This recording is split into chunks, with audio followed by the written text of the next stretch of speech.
Welcome to this video on plant disease. We will be covering the causes, symptoms, and diagnoses of plant diseases, including the role of pathogens, pests, and environmental factors in GCSE Biology. In this video, we'll look at the causes of plant disease, how to recognize common symptoms, the methods for diagnosis and treatment, and provide some helpful tips for your GCSE Biology exam. Why do plants get diseased? Just like animals, plants are living organisms that can fall ill when biological processes are disrupted. Understanding these causes is essential for your biology exam. There are three main causes of plant disease: pathogens, pests, and environmental factors. Remember to classify them correctly, as this is frequently tested in your exams. In Chapter 1, we explore pathogens and infectious diseases, focusing on how microscopic organisms invade and damage plants. Pathogens are disease-causing microorganisms, including bacteria, viruses, and fungi. They spread through air, water, and contact, rapidly interfering with a plant's ability to photosynthesize and grow. Here are the primary types: bacteria, which cause rot and wilting; viruses, which lead to mosaic patterns; and fungi, which can cause gray mold via spores. Chapter 2 focuses on pests and the physical damage they cause to plant tissues. Pests like insects damage plants through feeding rather than infection. This weakens the plant and often creates entry points for secondary infections. Early identification is key. Aphids are a common pest. They suck phloem sap, depriving the plant of energy and excreting honeydew, which promotes mold growth and can transmit viruses. Pests damage plants by sucking sap, chewing leaves, causing root damage, or leaving wounds that invite secondary infections. Each method negatively impacts the plant's health and growth. In Chapter 3, we look at environmental factors and how growing conditions impact overall plant health. Environmental causes like mineral deficiencies, waterlogging, drought, and extreme temperatures can significantly affect plants.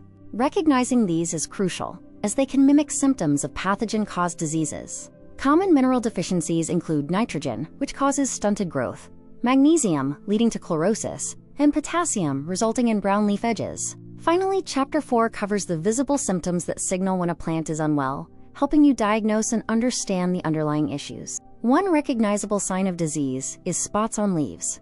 Fungal infections create dark, circular spots.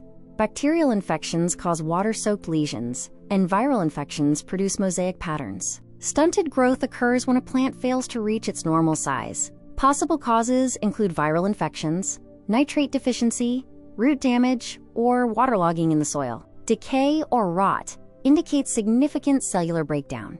Often caused by bacterial or fungal pathogens that break down cell walls, this can quickly destroy plant tissue and spread to neighboring plants. We also see abnormal growths like galls caused by bacteria, visible fungal fruiting bodies like mildew, and rough, crusty warts or scabs on fruits and tubers. Leaf discoloration is a key diagnostic indicator. Chlorosis or yellowing often points to nutrient deficiencies, while browning signals necrosis. Mosaic patterns are highly characteristic of viral infections. Remember, identifying these 6 symptom categories, spots, stunted growth, decay, growths, and discoloration, is essential for success in your GCSE exams. In Chapter 5, we shift to diagnosis and identification, how gardeners and scientists determine the specific cause of a plant's decline. Diagnostic work begins with careful visual observation.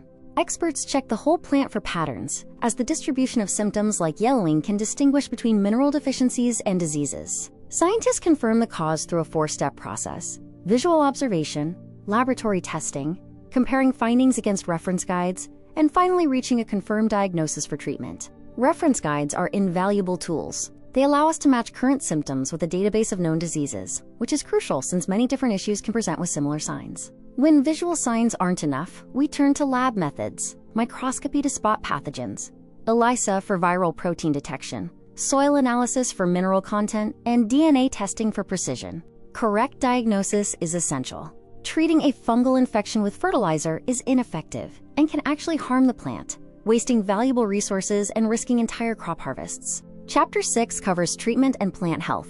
Once identified, the goal is to manage the disease and restore the plant's health. Treatment strategies vary. Fungal issues require fungicides, while bacterial ones may involve removal. Viral infections have no cure, so removal is key. Pests need pesticides, and nutrient issues require fertilizers. To summarize, treat fungal infections with fungicides, use pesticides for pests, apply fertilizers for nutrient deficiencies, and prioritize the removal of infected tissue to stop the spread. Healthy plants resist disease better by ensuring proper nutrition, balanced watering, and good growing conditions. Plants develop thicker cell walls and effective chemical defenses, making them much more resistant to pests and pathogens. Biological controls offer an environmentally sustainable alternative to chemical pesticides. By introducing natural predators like ladybirds to eat aphids or parasitic wasps to control caterpillars, we can manage pest populations without harmful chemicals. As we move into Chapter 7, let's focus on exam success. This section provides key knowledge and essential tips specifically for your GCSE Biology paper. In your GCSE exam, being able to classify a disease by its cause, pathogens, pests, or environmental factors, and justifying your answer using observed symptoms is a vital, frequently assessed skill. Learn to match symptoms to their likely causes. For example, yellowing leaves can indicate nitrate deficiency, while mosaic patterns strongly suggest a viral infection like TMV. Always note the cause category. To master diagnosis questions, follow 3 steps. First, precisely identify the symptom. Second, link that symptom to a specific cause. Finally, correctly classify the cause as a pathogen, pest, or environmental factor. Avoid common mistakes. Don't confuse the causes of yellowing. Ensure you classify insects as pests rather than pathogens, and never overlook environmental factors like mineral deficiencies, which are frequently tested. Use this vocabulary checklist to ensure accuracy. Remember, a pathogen is an infectious agent, a pest causes physical damage through feeding, and chlorosis is the yellowing of leaves from a lack of chlorophyll. The most important concept is the 3-way classification: pathogens, pests, and deficiencies.